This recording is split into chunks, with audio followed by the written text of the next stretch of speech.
राज्यपाल नजीब जंग भी पहुंच चुके हैं। देखिए उनके चेहरे किस तरह से खिले हुए हैं, किस कदर। और ये दूसरा मौका है जब रामलीला मैदान में उसी चेहरे को यानी कि अरविंद केजरीवाल को वो मुख्यमंत्री पद की शपथ दिलाते हुए दिखाई देंगे। अब अपनी बात पूरी करें और उपराज्यपाल का बॉडी लैंग्वेज क्या कहता है टंडन सर? लग रहा है कि नजीब जंग बहुत रिलैक्स्ड हैं। हाँ। कोई उनके चेहरे पर तनाव दिखाई नहीं दे रहा है। जैसा कि मेरे एक सहयोगी ने कहा कि शायद उनके विदाई का भी समय हो, लेकिन मुझे लगता है इन लोगों पर इस बात का कोई असर नहीं पड़ता है। वो एक संवैधानिक पद पर हैं और उसके काम को निभा रहे हैं। आज उनको ये एक अवसर दिया जा रहा है कि वो नए मुख्यमंत्री की शपथ दिलाएं, जिसके लिए वो तैयार होकर आए हैं। और मुझे लगता है कुछ ही मिनटों में ये समारोह शुरू होगा। तो रामलीला मैदान दिल्ली का पूरे देश भर में एक ऐतिहासिक स्थान बन चुका है और इसके साथ बहुत यादें जुड़ गई हैं। जैसे आपने कहा जयप्रकाश क्वीन विक्टोरिया भी जब भारत आई थी तो उनका भी यहाँ पर नागरिक अभिनंदन किया गया था। और ये जो मंच आप देख रहे हैं, ये जो कैनोपी है, ये उस समय बनाई गई थी जब क्वीन विक्टोरिया का यहाँ पर नागरिक अभिनंदन किया गया था। लेकिन इस मंच का भी कलर समय समय पर बदलता रहा है। लेकिन वो पूरी कैनोपी जो है ये उस समय। अब अपनी बात पूरी करें और ये देखिए उपराज्यपाल नजीब जंग के पहुंचने के साथ ही अब तमाम वो लोग सीधे मंच का रुख करते हुए, क्योंकि बहुत देर से उपराज्यपाल का इंतजार किया जा रहा था और पहले से जाहिर है जो समय उन्हें दिया गया होगा उसी के अनुसार उपराज्यपाल नजीब जंग वहां पर पहुंचे और बस अब सभी रुख करेंगे सीधे मंच का, जिसका इंतजार बहुत देर से किया जा रहा था। अरविंद केजरीवाल खड़े हो चुके हैं और यहां पर देखिए एक प्रोटोकॉल के तहत बिल्कुल उसी को फॉलो किया जाता हुआ। इसको अगर अनुज जी आप बता पाए, मुख्य सचिव आगे और पीछे मुख्यमंत्री होने वाले मुख्यमंत्री। बिल्कुल, जो प्रोटोकॉल होता है कि हम में देखते हैं, सत्र जब शुरू होता है उस समय हम इस तरह का प्रोटोकॉल देखते हैं। उसी प्रोटोकॉल के तहत जो है ये चूंकि संवैधानिक पद है मुख्यमंत्री का भी और गवर्नर साहब का भी, इसलिए दोनों एक साथ चल रहे हैं।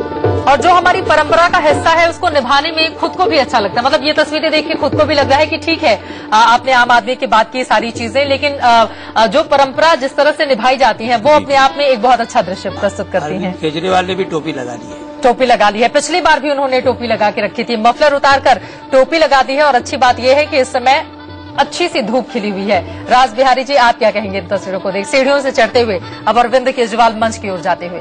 मुझे लगता है कि जैसे अनुज जी कह रहे थे कि क्योंकि ये कार्यक्रम जो है पहले से मिनट टू मिनट तय होता है। बिल्कुल। और मुझे लगा इसी हिसाब से उपराज्यपाल नजीब जंग रामलीला मैदान पहुंचे हैं और जो प्रोग्राम बनाया गया है उसी के तहत अब ये मंच की तरफ बढ़ रहे हैं। और मुझे लगता है इसके कुछ मिनट बाद जब मुख्य सचिव उनसे अनुमति लेंगे कि इनको शपथ दिलाई जाए तो तब नजीब जंग मुख्यमंत्री की शपथ दिलाएंगे और बाकी मंत्रियों को शपथ दिलाएंगे। मुझे लगता है ये कार्यक्रम बहुत ज्यादा देर का नहीं होगा, शायद हो सकता है कि शपथ ग्रहण के बाद। और ये जो आवाज आप सुन रहे हैं वहां से अगर उसका ऑडियो थोड़ा और अप किया जा सके, एक गजब का उत्साह इस वक्त देखने को मिल रहा है। और अरविंद केजरीवाल ने जैसे ही हाथ ऊपर किया लोगों के अभिवादन को स्वीकार करने के लिए, उनका जोश और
उपराज्यपाल महोदय से अनुरोध करता हूँ कि वे मुझे शपथ ग्रहण समारोह को आरंभ करने एवं मंत्रीगणों की नियुक्ति की अधिसूचना पढ़ने की अनुमति प्रदान करें।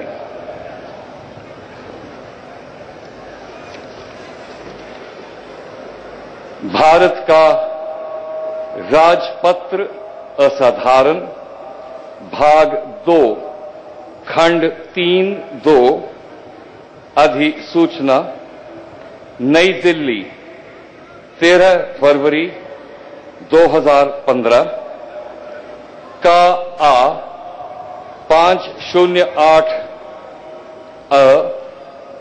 राष्ट्रपति श्री अरविंद केजरीवाल को उस तारीख से जब वे अपने पद की शपथ लेंगे राष्ट्रीय राजधानी क्षेत्र दिल्ली सरकार के मुख्यमंत्री नियुक्त करते हैं।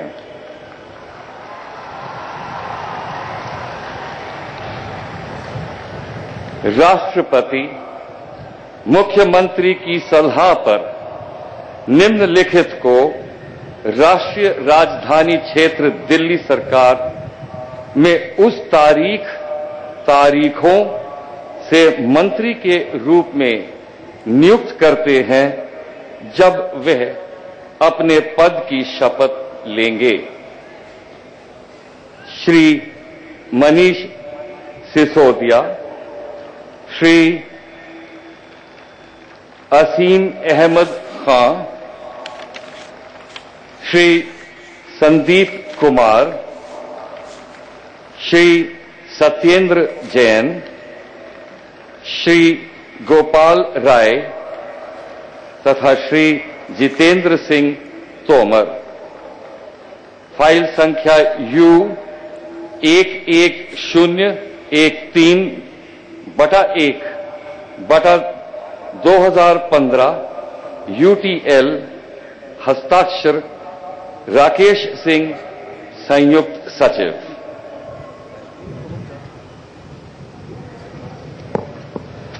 अब मैं माननीय उपराज्यपाल महोदय से श्री अरविंद केजरीवाल को मुख्यमंत्री पद की शपथ दिलाने का अनुरोध करता हूं।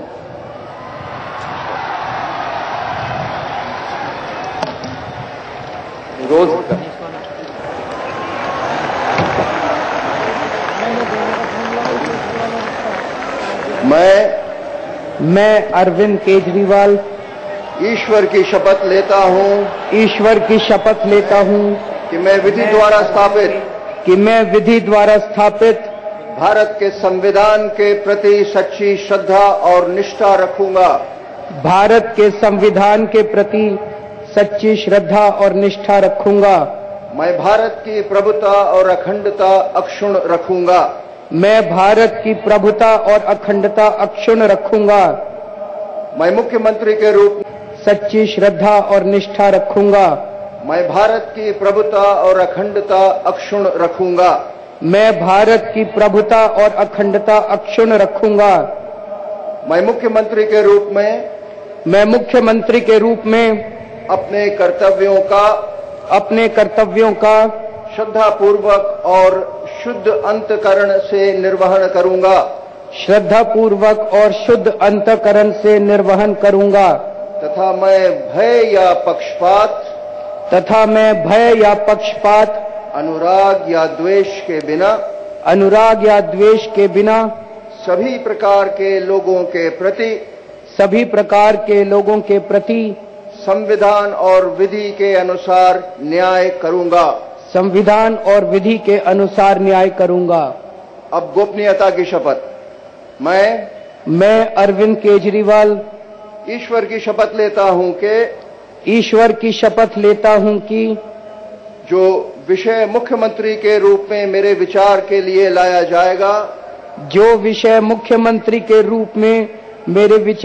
लाया जाएगा अथवा मुझे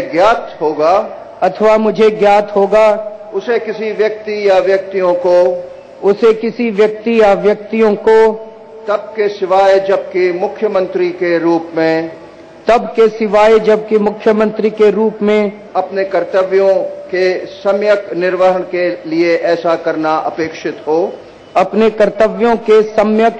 के लिए ऐसा करना अपेक्षित हो। मैं प्रत्यक्ष अथवा अप्रत्यक्ष रूप में संसूचित या प्रकट नहीं करूंगा। मैं प्रत्यक्ष अथवा अप्रत्यक्ष रूप में संसूचित या प्रकट नहीं करूंगा।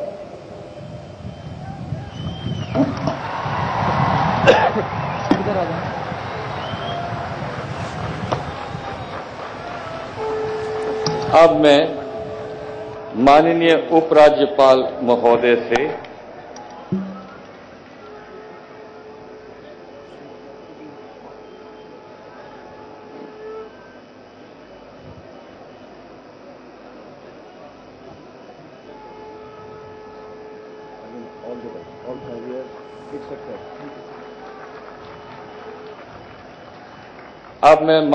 उपराज्यपाल महोदय से मंत्रियों को शपथ दिलाने का अनुरोध करता हूं और सबसे पहले अनुरोध करूंगा श्री सिसोदिया जी।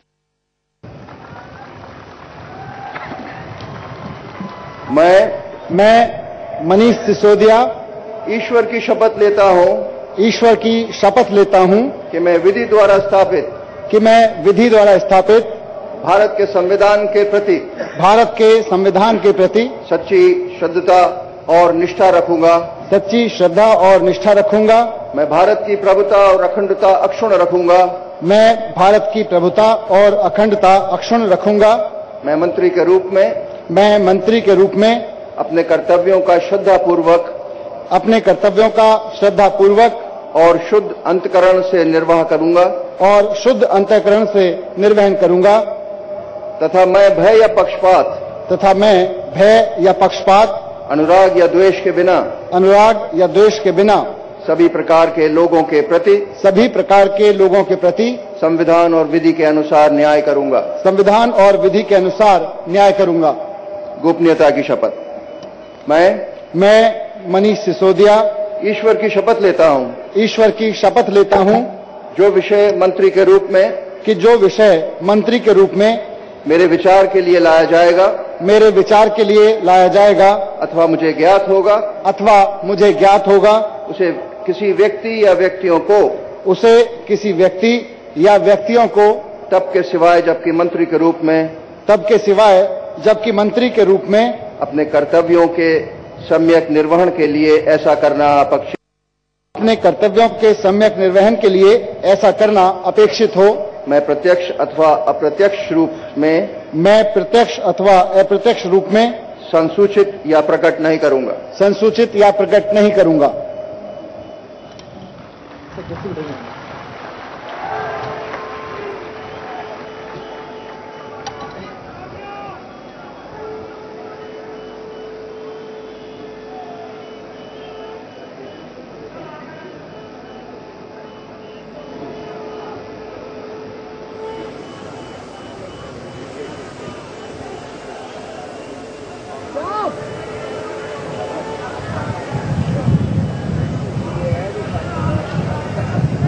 सुनते हैं तीसरे नाम को।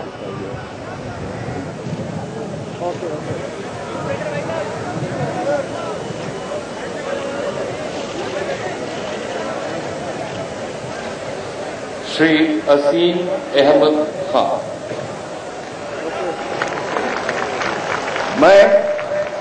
मैं आसिम अहमद खान ईश्वर की शपथ लेता हूं कि मैं विधि द्वारा स्थापित भारत के संविधान के प्रति सच्ची श्रद्धा और निष्ठा रखूंगा। मैं भारत की प्रभुता और अखंडता अक्षुण्ण रखूंगा। मैं मंत्री के रूप में अपने कर्तव्यों का श्रद्धापूर्वक और शुद्ध अंतःकरण से निर्वहन करूंगा। तथा मैं भय या पक्षपात अनुराग या द्वेष के बिना सभी प्रकार के लोगों के प्रति संविधान और विधि के अनुसार न्याय करूंगा। गोपनीयता की शपथ। मैं आसिम अहमद खान ईश्वर की शपथ लेता हूं कि जो विषय मंत्री के रूप में मेरे विचार के लिए लाया जाएगा अथवा मुझे ज्ञात अथवा मुझे ज्ञात होगा उसे किसी व्यक्ति या व्यक्तियों को तब के सिवाय जबकि मंत्री के रूप में अपने कर्तव्यों के सम्यक निर्वहन के लिए ऐसा करना अपेक्षित हो मैं प्रत्यक्ष अथवा अप्रत्यक्ष रूप में संसूचित या प्रकट नहीं करूंगा।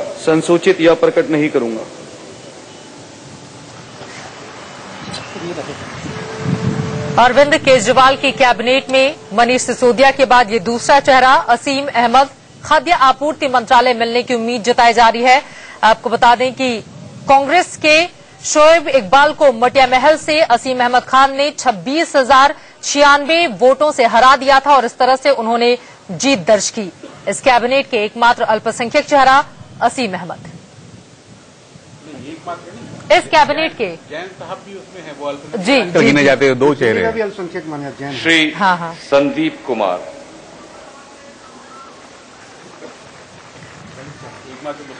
एकमात्र मुस्लिम चेहरा कहा जा सकता है। और अब संदीप कुमार।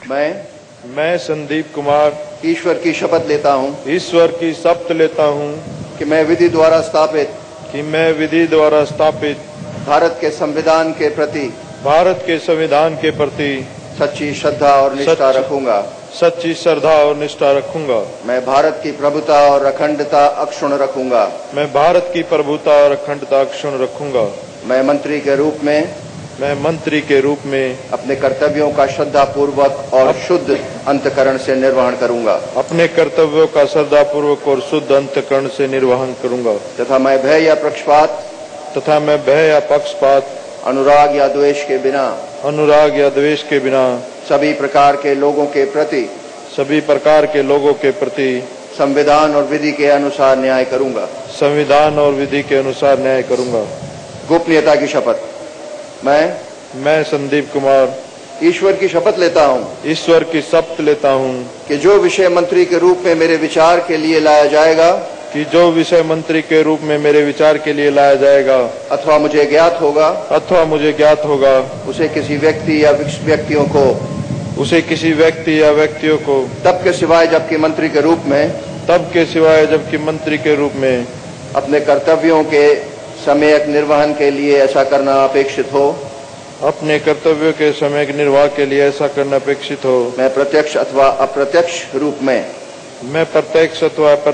में संसूचित या प्रकट नहीं करूंगा।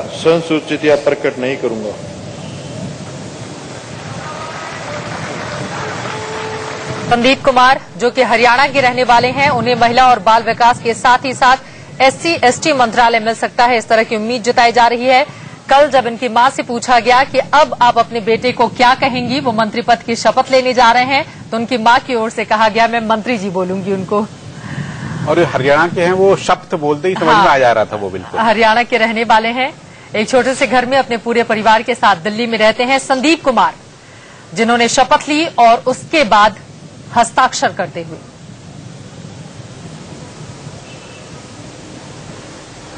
उपराज्यपाल नजीब जंग उन्हें बधाई दे रहे हैं। श्री सत्येंद्र जैन।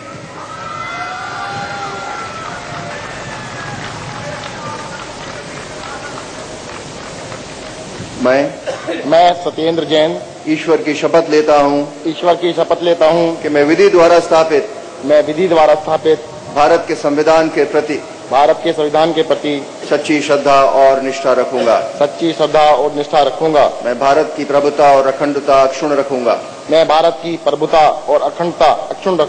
मैं मंत्री के रूप में अपने कर्तव्यों का श्रद्धापूर्वक और शुद्ध अंतःकरण से निर्वहन करूंगा। तथा मैं भय या पक्षपात अनुराग या द्वेष के बिना सभी प्रकार के लोगों के प्रति संविधान और विधि के अनुसार न्याय करूंगा। गोपनीयता की शपथ। मैं सत्येंद्र जैन ईश्वर की शपथ लेता हूं कि जो विषय मंत्री के रूप में मेरे विचार के लिए लाया जाएगा जो विषय मंत्री के रूप में मेरे विचार के लिए लाया जाएगा अथवा मुझे ज्ञात होगा उसे किसी व्यक्ति या व्यक्तियों को तब के सिवाय जबकि मंत्री के रूप में अपने कर्तव्यों के सम्यक निर्वहन के लिए ऐसा करना अपेक्षित हो मैं प्रत्यक्ष अथवा अप्रत्यक्ष रूप में संसूचित या प्रकट नहीं करूंगा। सत्येंद्र जैन, जिन्हें स्वास्थ्य और उद्योग मंत्रालय मिलने की अटकलें लगाई जा रही हैं, 2013 में भी आम आदमी पार्टी की सरकार में स्वास्थ्य मंत्री थे। 49 साल के सत्येंद्र जैन आम आदमी पार्टी में शामिल होने के पहले आर्किटेक्चर कंसल्टेंट रहे थे और शकूर बस्ती से सत्येंद्र कुमार जैन ने 3133 वोट से इस बार जीत दर्ज की। उपराज्यपाल हाथ मिलाकर उन्हें बधाई देते हुए श्री गोपाल राय।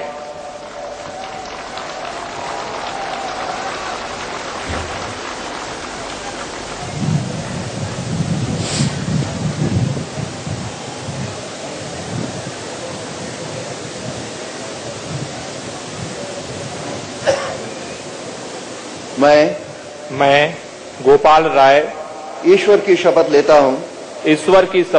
हूं कि मैं विधि द्वारा स्थापित भारत के संविधान के प्रति सच्ची श्रद्धा और निष्ठा रखूंगा। मैं भारत की प्रभुता और अखंडता अक्षुण्ण रखूंगा। मैं मंत्री के रूप में अपने कर्तव्यों का श्रद्धापूर्वक और शुद्ध अंतःकरण से निर्वहन करूंगा।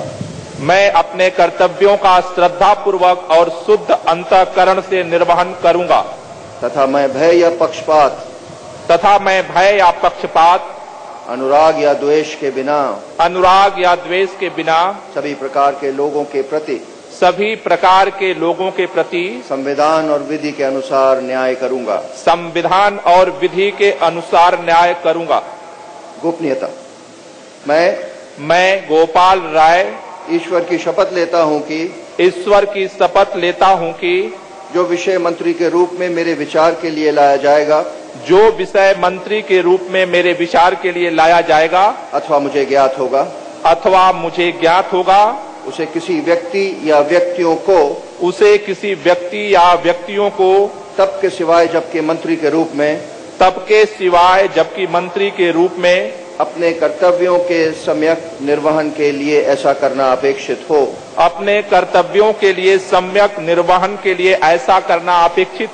मैं प्रत्यक्ष अथवा अप्रत्यक्ष रूप से संसूचित या प्रकट नहीं करूंगा।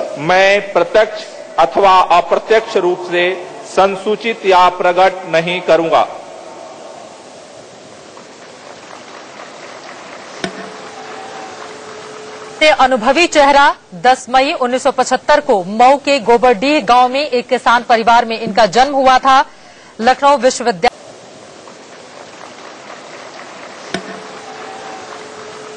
अनुभवी चेहरा 10 मई 1975 को मऊ के गोबरडीह गांव में एक किसान परिवार में इनका जन्म हुआ था। लखनऊ विश्वविद्यालय से सोशियोलॉजी में 1998 में इन्होंने पीजी डिप्लोमा की डिग्री हासिल की। आपको बता दें कि बाबरपुर से इस बार जीत हासिल की है, पिछली बार हार गए थे, लेकिन 18 जनवरी 1999 को राजनीतिक रंजिश में ही उनके गर्दन में गोली लग गई थी। 7 साल तक वो बिस्तर पर रहे थे। दाहिना हिस्सा निष्क्रिय है गोपाल राय का, वो काम नहीं करता है, लेकिन उन्होंने जिस तरह से अपना योगदान दिया है और माना यह जाता है कि अरविंद केजरीवाल को राजनीति में आने के लिए उत्साहित करने में अगर सबसे बड़ा योगदान किसी का था तो वो गोपाल राय ही थे। लखनऊ और इलाहाबाद से उन्होंने राजनीति सीखी और उसके बाद वो दिल्ली आ गए। गोपाल राय परिवहन और श्रम मंत्रालय का जिम्मा इन्हें सौंपा जा सकता है।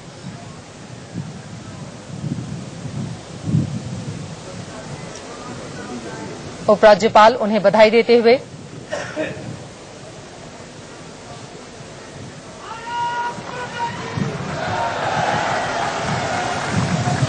श्री जितेंद्र सिंह तोमर।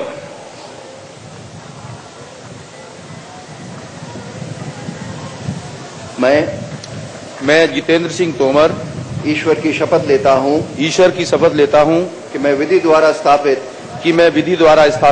भारत के संविधान के प्रति सच्ची श्रद्धा और निष्ठा रखूंगा। मैं भारत की प्रभुता और अखंडता अक्षुण्ण रखूंगा। मैं मंत्री के रूप में अपने कर्तव्यों का श्रद्धापूर्वक और शुद्ध अंतःकरण से निर्वहन करूंगा। तथा मैं भय या पक्षपात अनुराग या द्वेष के बिना सभी प्रकार के लोगों के प्रति संविधान और विधि के अनुसार न्याय करूंगा। गोपनीयता। मैं जितेंद्र सिंह तोमर ईश्वर की शपथ लेता हूं कि जो विषय मंत्री के रूप में मेरे विचार के लिए लाया जाएगा अथवा मुझे ज्ञात होगा उसे किसी व्यक्ति या व्यक्तियों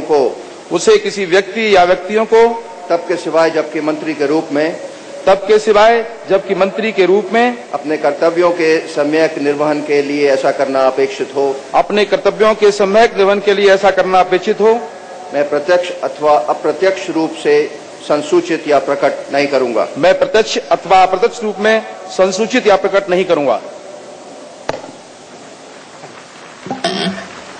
जितेंद्र सिंह तोमर, कानून मंत्रालय मिलने की चर्चा लगाई जा रही है। 48 साल के हैं जितेंद्र सिंह तोमर। इस बार कुल 63,012 वोट इन्हें त्रिनगर से मिले। जितेंद्र तोमर को इन्होंने 22,311 वोटों से मात दे दी मंत्री पद की शपथ लेने के बाद। और इस तरह से कैबिनेट तैयार हो गई है केजरीवाल की।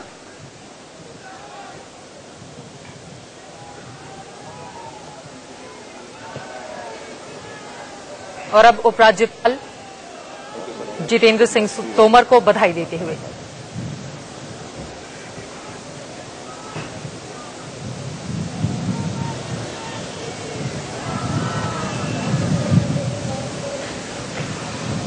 अब मैं सभी अतिथियों से राष्ट्रगान हेतु अपने स्थान पर खड़े होने का अनुरोध करता हूं।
और इस तरह से शपथ ग्रहण की जो तमाम औपचारिकताएं थी वो पूरी हो चुकी हैं।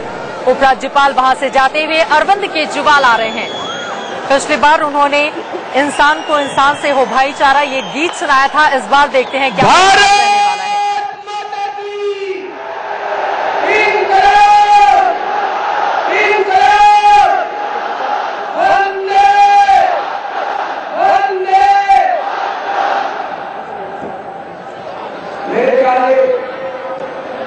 भाइयों, माताओं, बुजुर्गों, बच्चों,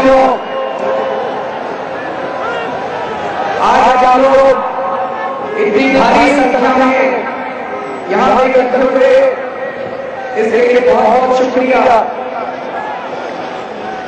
आज से पूरा 1 साल पहले 14 फरवरी 2014 को हम लोगों ने इस्तीफा दिया था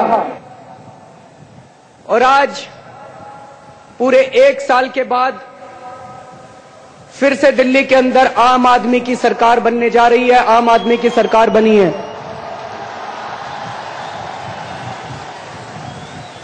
फर्क सिर्फ इतना है कि पिछली बार कुछ कमी रह गई थी, 8 सीटों की कमी रह गई थी। इस बार दिल्ली की जनता ने और ऊपर वाले ने वो कमी पूरी कर दी और इस बार पूर्ण बहुमत के साथ दिल्ली के अंदर आम आदमी की सरकार बनने जा रही है।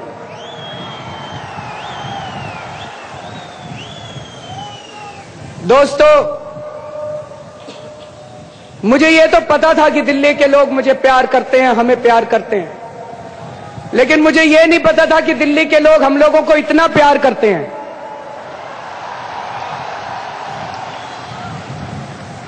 सत्तर में से 67 सीटें दोस्तों, जिस दिन नतीजे आ रहे थे ऐसे लग रहा था जैसे सीटों की बारिश हो रही है। हर धर्म के लोगों ने आम आदमी को वोट दिया। हिंदुओं ने वोट दिया, मुसलमानों ने वोट दिया, ईसाइयों ने वोट दिया, सिखों ने वोट दिया, जैनियों ने वोट दिया, हर जाति के लोगों ने वोट दिया। गरीबों ने खूब जम के वोट दिया, अमीरों ने भी वोट दिया।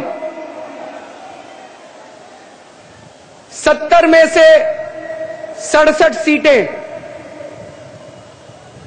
ये किसी इंसान के काम की वजह से नहीं हो सकता, ये तो कुदरती करिश्मा है। दोस्तों, कुदरत ने कोई करिश्मा किया है, ऊपर वाला कुछ कहने की कोशिश कर रहा है। हमें यह समझना पड़ेगा कि ऊपर वाले की मंशा क्या है, ऊपर वाला क्या कहना चाह रहा है। दोस्तों, ऊपर वाला कोई बहुत बड़ा काम करना चाह रहा है, ऊपर वाले की कोई बहुत बड़ी मंशा है। हम तो केवल निमित्त मात्र हैं, हम तो केवल माध्यम हैं, लेकिन हम बहुत सौभाग्यशाली हैं कि ऊपर वाले ने हमें अपना निमित्त चुना, ऊपर वाले ने हमें अपना माध्यम चुना। लेकिन दोस्तों, जब इतनी बड़ी जीत मिलती है, जब इतनी बड़ी सफलता मिलती है, तो इंसान के मन में अहंकार जागता है, और अगर अहंकार जागता है तो फिर सब कुछ खत्म हो जाता है, फिर कुछ नहीं बचता। इसलिए हम सब लोगों को, मुझे, हमारे मंत्रियों को, हमारे सभी एमएलएज को, हम सब के परिवारों को, हम सब कार्यकर्ताओं को, सब लोगों को बहुत चौकन्ना रहना पड़ेगा। बार बार अपने अंदर झांक के देखना पड़ेगा, अपने आप को टटोलना पड़ेगा कि कहीं हमारे अंदर अहंकार तो नहीं जाग गया। क्योंकि अगर अहंकार जाग गया तो हम कभी अपना मिशन पूरा नहीं कर पाएंगे, जिस मिशन को हम लोग लेके चले हैं। दोस्तों, अभी पिछले कुछ दिनों से मैं टीवी पे सुन रहा हूं, हमारे कुछ लोग कह रहे हैं अब हम यहां का भी चुनाव लड़ेंगे, अब हम वहां का भी चुनाव लड़ेंगे, अब हम 5 राज्यों के चुनाव लड़ेंगे, अब हम 10 राज्यों के चुनाव लड़ेंगे। इसमें थोड़ा थोड़ा अहंकार नजर आ रहा है। मुझे लगता है ये ठीक नहीं है। कांग्रेस को लोगों ने क्यों हराया था? क्योंकि कांग्रेस के अंदर अहंकार आ गया। वही भारतीय जनता पार्टी जिसको मई के महीने में लोगों ने इतना भारी बहुमत दिया, आज भारतीय जनता पार्टी को लोगों ने क्यों हराया? क्योंकि बीजेपी के अंदर अहंकार आ गया। पिछले साल हम लोगों को 28 सीटें मिली, लेकिन शायद कहीं ना कहीं हमारी पार्टी के अंदर भी अहंकार आ गया और हमारी पार्टी ने तय किया कि पूरे देश के अंदर सारे चुनाव लड़ेंगे, और भगवान ने हमें हमारे अहंकार की सजा दी और लोकसभा के अंदर जो हुआ हमें पता चल गया। उससे हमें सबक लेना चाहिए, अहंकार नहीं करना चाहिए। मैंने तो तय किया है, भगवान ने मुझे आदेश दिया है, दिल्ली की जनता ने मुझे आदेश दिया है, दिल्ली की जनता ने मुझे प्यार दिया है, दिल्ली की जनता ने मुझ पे विश्वास किया है। मैं 5 साल तक दिल्ली में रहकर केवल और केवल दिल्ली की जनता की सेवा करूंगा और अपनी जिम्मेदारी को पूरे तन मन धन के साथ निभाने की कोशिश करूंगा। मेरे पास कुछ लोग आए, कुछ डॉक्टर्स आए, उन्होंने कहा जी कभी कभी टोपी पहन के कुछ लोग आते हैं और हमारे अस्पताल में गुंडागर्दी करते हैं। मेरा एक निवेदन है,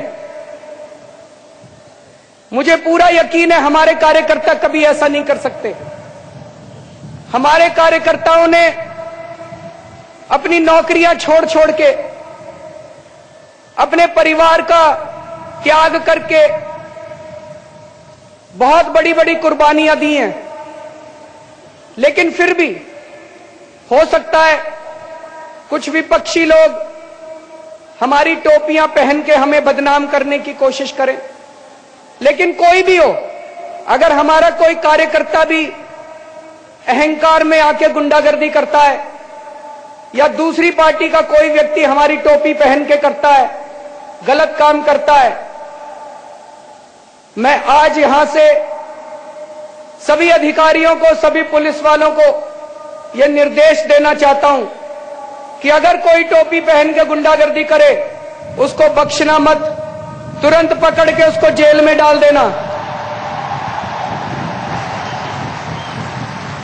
वो आम आदमी पार्टी का हो ही नहीं सकता और जितनी सजा कानून में लिखी है उसको उससे दुगनी सजा देना।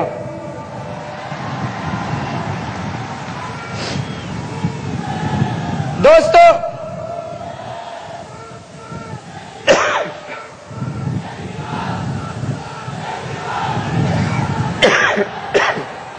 मुझे याद है अन्ना आंदोलन के दौरान हम लोग खूब नारे लगाया करते थे, भ्रष्टाचार मुक्त भारत, भ्रष्टाचार मुक्त भारत, भ्रष्टाचार मुक्त भारत। लेकिन मन के कोने में संशय होता था कि यार ये भारत भ्रष्टाचार मुक्त वाकई हो सकता है क्या? हम लोग लोकपाल बिल की मांग किया करते थे, कभी कभी मन में लगता था लोकपाल बिल भी आ गया तो क्या सारा भ्रष्टाचार खत्म हो जाएगा?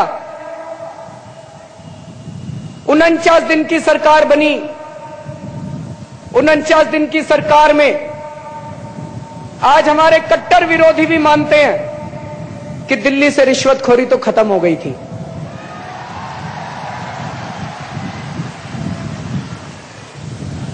पिछली बार सरकार बनाने के पहले हमारे अंदर जज्बा था, जुनून था, रोमांटिसिज्म था, पागलपन था कि इस देश से भ्रष्टाचार दूर करके रहेंगे। लेकिन 49 दिन की सरकार चलाने के बाद आज हमारे अंदर कॉन्फिडेंस है कि 5 साल के था, रोमांटिसिज्म था, पागलपन था कि इस देश से भ्रष्टाचार दूर करके रहेंगे। लेकिन 49 दिन की सरकार चलाने के बाद आज हमारे अंदर कॉन्फिडेंस है कि 5 साल के अंदर दिल्ली से भ्रष्टाचार खत्म करके दिखा देंगे। दिल्ली को भारत का सबसे पहला भ्रष्टाचार मुक्त राज्य बनाना है दोस्तों, और हम कर सकते हैं।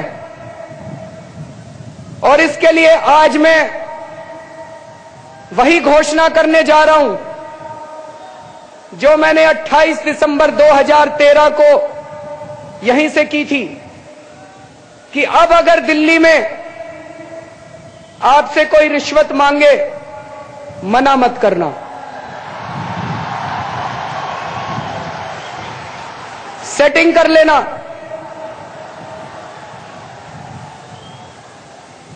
अपना फोन जेब में हाथ डालना, अपने मोबाइल फोन को रिकॉर्डिंग पे लगा लेना।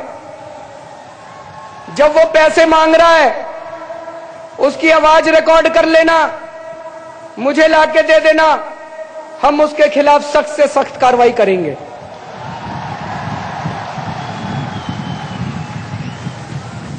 इसके लिए हम जल्दी से जल्दी वही टेलीफोन लाइन शुरू करने वाले हैं जिस टेलीफोन लाइन से 49 दिन की सरकार के दौरान भ्रष्टाचारी घबराने लगे थे।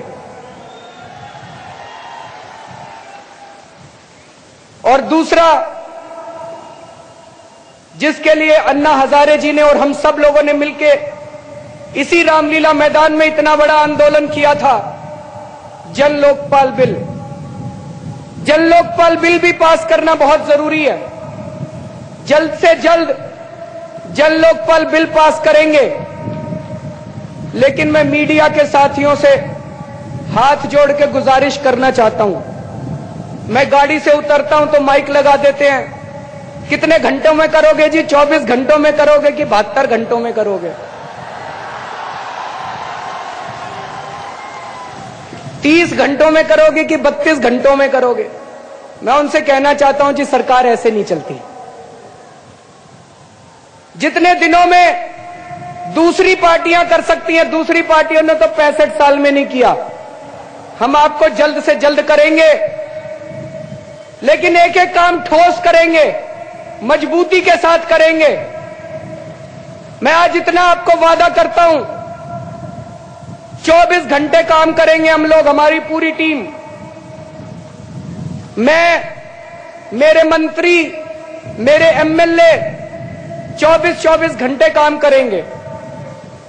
अभी तो मैंने मुख्यमंत्री पद की शपथ भी नहीं ली थी। जैसे ही नतीजे आए हम लोग काम के ऊपर लग गए।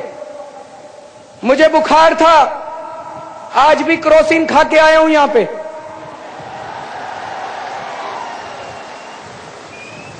लेकिन अपने तन मन धन की परवाह किए बिना 24 घंटे हम लोग काम करेंगे। लेकिन मीडिया के साथियों से यही अनुरोध है कि ये घंटों में सरकार मत चलाइएगा। दिल्ली की जनता ने 5 साल दिए हैं।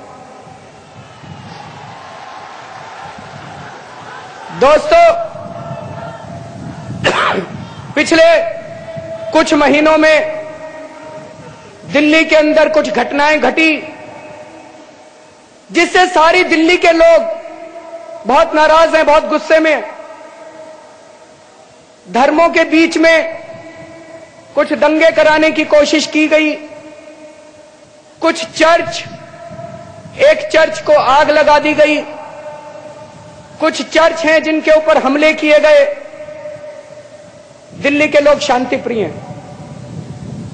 पिछले 35 साल में दिल्ली में इस किस्म की कभी हम लोगों ने घटनाएं नहीं देखी।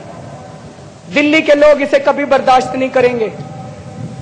इसी दिल्ली के लोग हिंदू, मुसलमान, सिख, ईसाई, जैन, हम सब लोग मिलके दिवाली भी मनाते हैं। हम सब लोग मिलके ईद भी मनाते हैं। हम सब लोग मिलके क्रिसमस भी मनाते हैं। हम सब लोग मिलके सारे त्योहार मनाते हैं और हम सब लोग मिलके भाईचारे के साथ रहना चाहते हैं। उन सारी ताकतों से मैं कहना चाहता हूं जो इस किस्म की राजनीति कर रहे हैं कि इस किस्म की राजनीति बंद कीजिए। दिल्ली के लोग इसे बर्दाश्त नहीं करेंगे। हालांकि दिल्ली पुलिस सीधे तौर पे दिल्ली सरकार के अंडर में नहीं आती है, लेकिन फिर भी मुझे पूरा भरोसा है कि हम दिल्ली पुलिस के साथ मिलकर दिल्ली को एक ऐसा शहर बनाएंगे जिसमें हर हिंदू सुरक्षित महसूस कर सके, हर मुसलमान अपने आप को सुरक्षित महसूस कर सके, हर क्रिश्चियन अपने आप को सुरक्षित महसूस कर सके, हर सिख अपने आप को सुरक्षित महसूस कर सके, हर धर्म, हर जाति का लोग अपने आप को सुरक्षित महसूस कर सके। मैं अभी प्रधानमंत्री जी से भी मिलने गया था। प्रधानमंत्री जी को मैंने यही कहा कि हम केंद्र सरकार के साथ कंस्ट्रक्टिव कोऑपरेशन चाहते हैं, सकारात्मक सहयोग चाहते हैं। हम केंद्र सरकार के हर अच्छे काम में सहयोग देंगे और हम यही चाहते हैं कि केंद्र सरकार दिल्ली सरकार के साथ मिलकर दिल्ली को एक अच्छा और बेहतर शहर बनाने की कोशिश करे। पिछले 15 साल से भारतीय जनता पार्टी ने अपने चुनाव के हर मैनिफेस्टो में, हर चुनाव के पहले दिल्ली को पूर्ण राज्य का दर्जा देने की बात कही। पिछले 15 साल से भारतीय जनता पार्टी दिल्ली को पूर्ण राज्य का दर्जा दिलाने के लिए लड़ती रही। लोकसभा चुनाव के पहले भी भारतीय जनता पार्टी ने दिल्ली के लोगों को वादा किया था कि दिल्ली को पूर्ण राज्य का दर्जा देंगे। मैंने प्रधानमंत्री जी को यही कहा कि भगवान इससे सुनहरा मौका नहीं दे सकता। दिल्ली के अंदर हमारा पूर्ण बहुमत है, केंद्र के अंदर आपका पूर्ण बहुमत है। अगर मैं और आप, हम दोनों ये बात मान लें कि दिल्ली को पूर्ण राज्य का दर्जा मिलना चाहिए, तो दिल्ली को पूर्ण राज्य का दर्जा मिल जाएगा। मैं तो तैयार हूं और मुझे उम्मीद है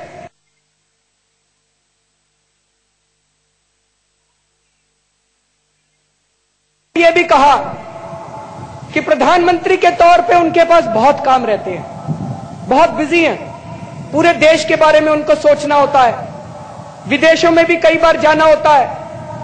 तो दिल्ली के अंदर जब घटनाएं घटती हैं, जब बलात्कार होते हैं, जब अपराध बढ़ते हैं, तो प्रधानमंत्री के पास इतना समय नहीं होता कि दिल्ली के लिए वो समय दे सकें। तो मैंने उनसे निवेदन किया कि दिल्ली चलाने की जिम्मेदारी दिल्ली वालों पे छोड़ दीजिए, आप पूरे देश को चलाइए, पूरे देश ने आपको।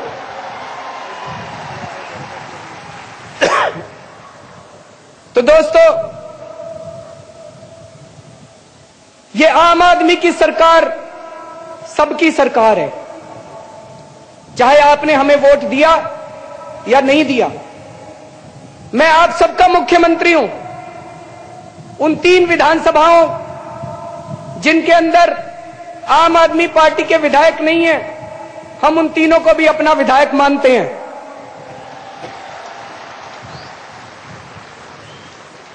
हम उस किस्म की राजनीति नहीं करेंगे। मैंने देखा है चुनाव के बाद कुछ पार्टियां बैठ के बूथ की एनालिसिस करती हैं, इस बूथ से हमें वोट नहीं आए, इस बूथ से। हमारे लिए पूरी दिल्ली हमारा बूथ है जी। पूरी दिल्ली के लोगों की सेवा करनी है, सब लोगों को मिलके दिल्ली बदलनी है। और 2 शब्द व्यापारियों के लिए।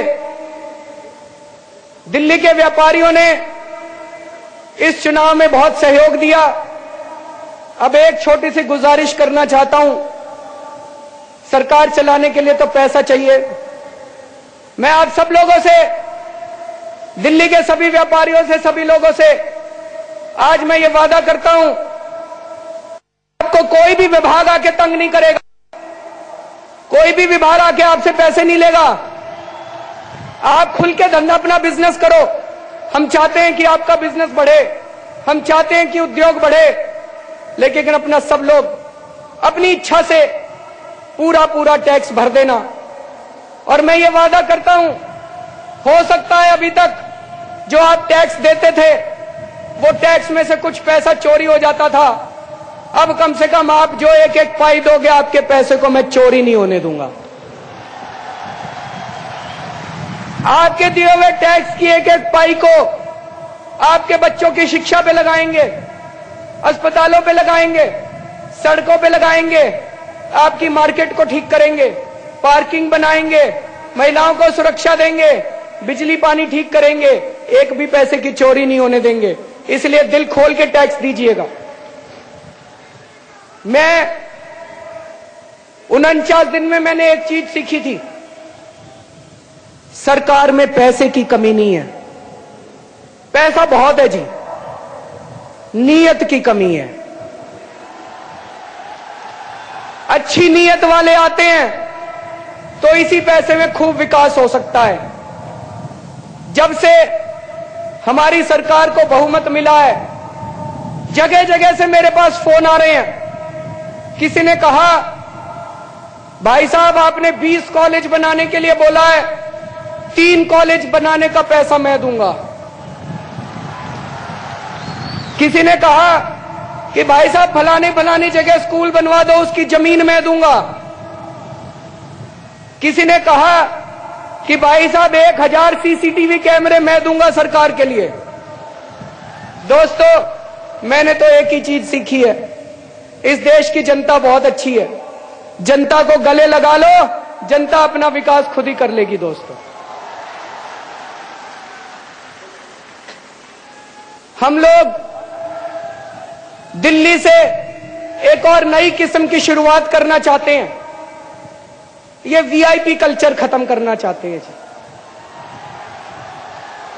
आप खुद ही बताओ, आपको अच्छा लगता है क्या कि जब सड़क के ऊपर से कोई बड़ा मंत्री जा रहा हो और सारी सड़क 1 घंटे के लिए बंद कर दी जाए, सारा ट्रैफिक जाम हो जाए? या आपको अच्छा लगता है क्या कि लाल बत्ती की गाड़ी लगा के कोई मंत्री पू पू पू पू टू टू करता हुआ निकल जाए? मुझे पता चला है कई यूरोप के डेवलप्ड कंट्रीज में, विकसित देशों में, वहां के प्रधानमंत्री आपको बस स्टैंड के ऊपर खड़े मिल जाते हैं। हम ऐसा कल्चर क्यों नहीं ला सकते? समय लगेगा। उसी की एक शुरुआत हमने 49 दिन में की थी, जब हमने कहा कि कोई भी लाल बत्ती अब दिल्ली सरकार की किसी की गाड़ी के ऊपर लाल बत्ती नहीं लगेगी। ना मुख्यमंत्री की गाड़ी के ऊपर लगेगी, ना मंत्रियों की गाड़ी के ऊपर लगेगी। लेकिन फिर से मेरा मीडिया के साथियों से हाथ जोड़ के अनुरोध है, इसका मजाक मत उड़ाओ। हम कहते हैं हम लाल बत्ती नहीं लेंगे, मीडिया वाले कहते हैं देखो इन्होंने गाड़ी ले ली, गाड़ी ले ली, गाड़ी। अरे गाड़ी नहीं लेंगे तो काम कैसे करेंगे? बताओ, बिना गाड़ी के मंत्री काम कैसे करेंगे? जो एक अच्छी शुरुआत है, जो उसकी भावना है, उसकी कद्र करने की हम सब लोगों की बराबर की जिम्मेदारी है। अब देखना 3 दिन के बाद शुरू होगा, केजरीवाल बड़े बंगले में चला गया, केजरीवाल बड़े बंगले में चला गया।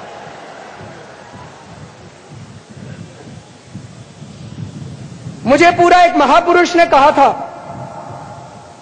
कि इंसान कहीं भी पहुंच जाए, उसको अपनी औकात नहीं भूलनी चाहिए। मुझे अपनी औकात पता है, मैं बहुत छोटा सा आदमी हूं, मेरी बहुत छोटी सी औकात है। आज मेरे घर में 4 या 5 कमरे हैं। मैं जहां भी जाऊंगा 4-5 कमरों से ज्यादा की मेरे को क्या जरूरत है भाई साहब? 4-5 कमरे ही चाहिए, हाथ पैर पसारने के लिए उतनी जगह चाहिए, और जगह की क्या जरूरत है? लेकिन एक दफ्तर की तो जरूरत पड़ेगी, नहीं तो मुख्यमंत्री काम कैसे करेगा? आप सब लोग रोज मेरे से सवेरे मिलने आया करोगे तो 400-500 लोगों के बैठने की तो जगह जरूरत पड़ेगी, कुर्सियां तो बिछाऊंगा वहां पे, नहीं तो काम कैसे करूंगा? तो बस इतनी जगह लूंगा मैं, इतना ही बड़ा मकान लूंगा, और बड़ा मकान नहीं लूंगा, चिंता मत करो। किरण बेदी जी की मैं बहुत इज्जत करता हूं।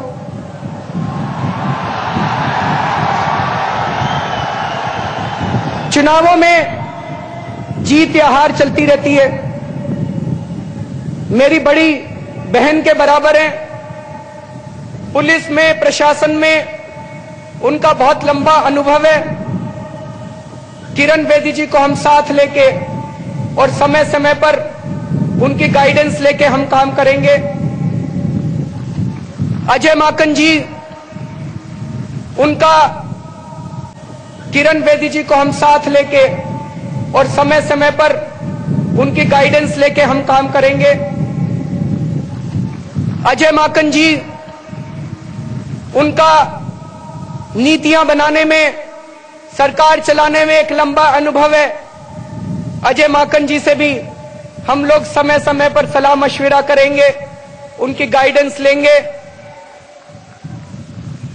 हमें पार्टीबाजी नहीं करनी, चाहे भारतीय जनता पार्टी में अच्छे लोग हों, चाहे कांग्रेस में अच्छे लोग हों, चाहे दूसरी पार्टियों में अच्छे लोग हों, सब अच्छे लोगों के साथ मिलके, हम सब लोगों को मिलके दिल्ली को एक ऐसा शहर बनाना है कि अमीर और गरीब दोनों इस शहर के ऊपर गर्व कर सके। दोस्तों, आज मुख्यमंत्री की शपथ मैंने नहीं ली है, मुख्यमंत्री की शपथ आप सब लोगों ने ली है। दिल्ली का मुख्यमंत्री आज मैं नहीं बना, दिल्ली का मुख्यमंत्री आज दिल्ली का एक एक नागरिक बना है। आज से आप लोग आजादी की सांस लोगे। जो रिश्वतखोरी चलती थी वो रिश्वतखोरी आज से बंद होगी। मैं ये नहीं कह रहा कि 100% रिश्वतखोरी बंद होगी, लेकिन धीरे धीरे धीरे धीरे मुझे उम्मीद है कि 5 साल के अंदर दिल्ली को भ्रष्टाचार मुक्त राज्य बना के दिखाएंगे। और मैं हाथ जोड़ के भगवान से प्रार्थना करता हूं कि हे प्रभु, हमें सद्बुद्धि देना, हमें साहस देना, हमारे मन में कभी भी लालच पैदा ना हो, हमारे मन में कभी भी अहंकार पैदा ना हो, हमें सही निर्णय लेने की क्षमता देना। और हम देश के लिए जिस तरह से आज अपना तन मन धन सब कुछ दांव पे लगा के बैठे हैं, इसी जज्बे को बरकरार रखना। 2 शब्द कार्यकर्ताओं के लिए। आम आदमी पार्टी के कार्यकर्ता हीरा हैं, सोना है।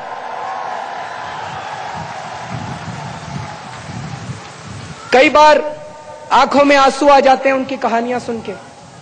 मुझे तो फिर भी, इन लोगों को तो फिर भी, एमएलए को तो फिर भी शोहरत मिल गई, पद मिल गया, लेकिन उन लोगों को क्या मिला जो अपनी अपनी नौकरियां छोड़ के बैठे हुए हैं, जो अपनी अपनी दुकानें बंद करके बैठे हुए हैं।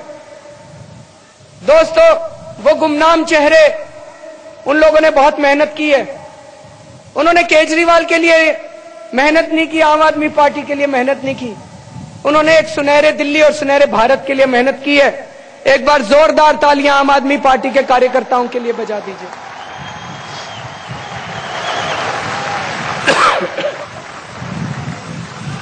मैं उम्मीद करता हूं कि भारत की हमारी टीम इस बार जरूर वर्ल्ड कप जीतकर वापस लौटेगी।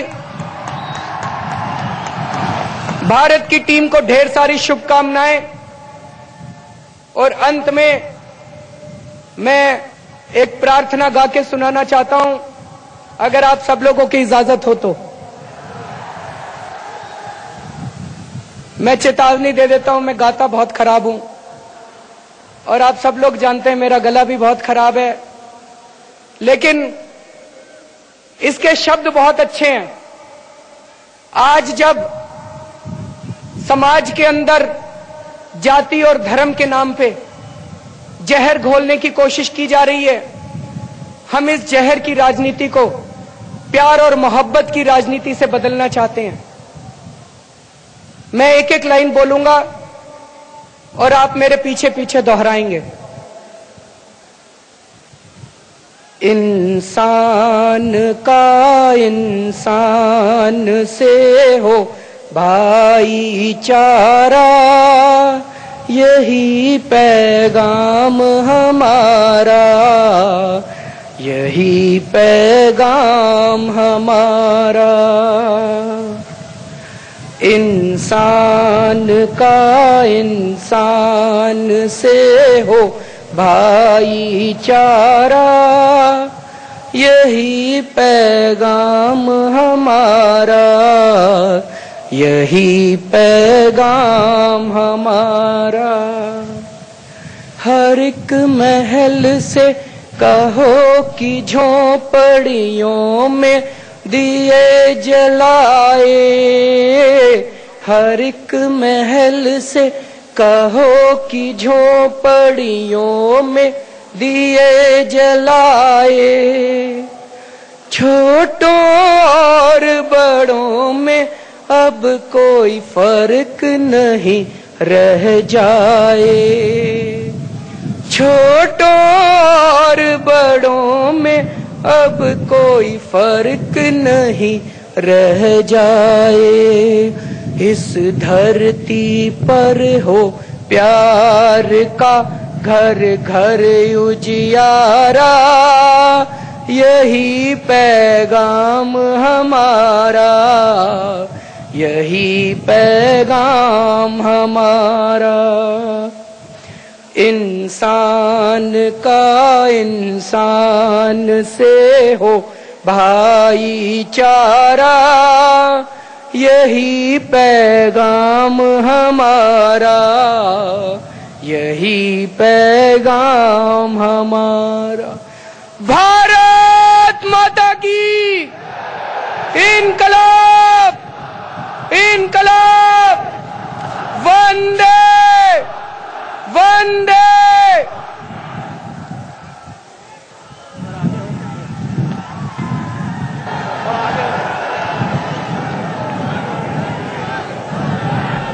रामलीला मैदान से ये सीधी तस्वीरें हम आपको दिखा रहे हैं। अरविंद केजरीवाल जो गीत सुनाने के बाद अब वहां पर मौजूद लोगों का अभिवादन स्वीकार करते हुए अपने कैबिनेट के दूसरे मंत्रियों के साथ 1959 में रिलीज हुई फिल्म पैगाम का गाना एक बार फिर से उन्होंने इसी मंच से सुनाया है।